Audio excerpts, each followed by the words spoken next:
ঠিক এই Dhaka premier league খেলার সময় মাঠেই হার্ট অ্যাটাক করেছিলেন তামিম ইকবাল।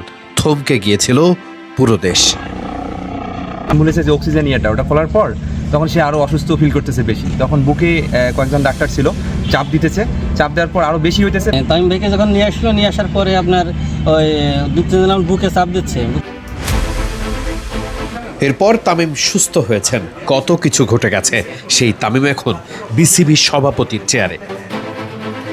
আর ঠিক সেই চেয়ারে বসেই ঢাকা প্রিমিয়ার লিগের আয়োজনের মিটিং যখন হয়েছে, তামিমের কাছে ফার্স্ট প্রায়োরিটি যেন ক্রিকেটারদের চিকিৎসার সর্বোচ্চ নিশ্চয়তা নিশ্চিত করা। ক্লাবগুলোর সঙ্গে তামিমের বৈঠক। বিসিবি দুর্দান্ত সব সিদ্ধান্ত নিয়েছে ঢাকা প্রিমিয়ার লিগ আয়োজনে। আমরা রিসেন্টলি যেটা হয়েছে, আমরা দেখছি যে তামিমের ইনসিডেন্টটা গত বছর আমরা দেখেছি প্রিমিয়ার লিগের সময়। আমাদের জাকির ভাই কোচ, আমাদের একজন ফিজিও, তো আমাদের এই ধরনের ইনসিডেন্টগুলো কিন্তু রিসেন্টলি দেখা যাচ্ছে মাঠে বেশ ঘটছে। এবং অ্যামেচার ক্রিকেটের রুবায়েত আমাদের ফ্রেন্ড, ওর ঘটনাটা আমরা জানি যে মাঠে খেলা অবস্থায় হার্ট অ্যাটাক করেছিল। তো সেই জায়গায় কনসিডারেশনে যেটা একটা প্রস্তাব দেওয়া হয়েছিল যে আমাদের মেডিকেল জায়গা থেকে কীভাবে আরেকটু সাপোর্ট দেওয়া যায়।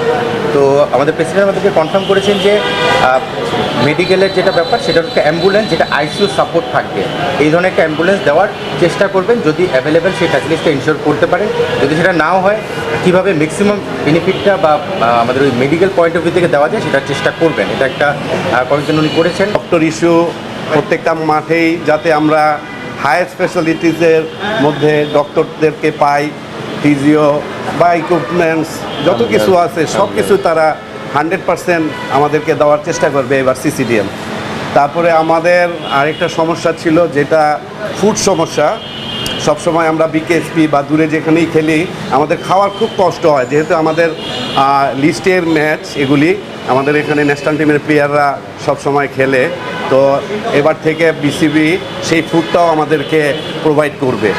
সেগুলো আমার মনে হয় যে একটা ভালো উদ্যোগ। গ্রাউন্ডস কমিটি থেকে সেটাকে একটু ফলো আপ করবে। তারপরে মাঠের ব্যাপারে একটু কনসিডারেশনে আনতে পারি। আমরা হয়তো নতুন কিছু ভেন্যু দেখতে পারি, যেটা নর্মালি আমরা প্রিমিয়ার লিগের আগে দেখিনি। এখানে পিকেএসপির নামটা আলোচনায় আছে। পিকেএসপি একটা অপশন। বিকেএসপি দুটো মাঠ সম্পর্কে আমরা জানি বসুন্ধরা গ্রাউন্ডে আমি আসলে আন্ডার-17 শ্রীলঙ্কার সঙ্গে আমরা খেলেছি, আপনারা দেখেছেন। শ্রীলঙ্কার সঙ্গে আমরা ইন্টারন্যাশনাল ম্যাচ খেলেছি, সেখানে আন্ডার-17 সেই মাঠটা আলোচনায় রয়েছে। সিলিকন মাঠটা রয়েছে, সো ক্রিকেটার্স মাঠটা রয়েছে। বেশ কিছু মাঠের ব্যাপারে আলোচনা হয়েছে যে মাঠের অপশনগুলো বাড়ানো যায় কিনা, যেটা ঢাকার খুব কাছাকাছি। তো সেই জায়গা থেকে এই বিষয়টা আলোচনায় এসেছে।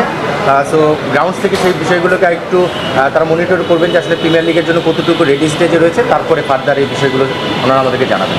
এখন পর্যন্ত দুর্দান্ত সব সিদ্ধান্তই নিয়েছেন তামিম। ঢাকা প্রিমিয়ার লিগ তামিমের প্রথম অ্যাসাইনমেন্ট। বাংলাদেশ ক্রিকেট বোর্ড এবার কি নতুনভাবে দেখবে সবকিছু?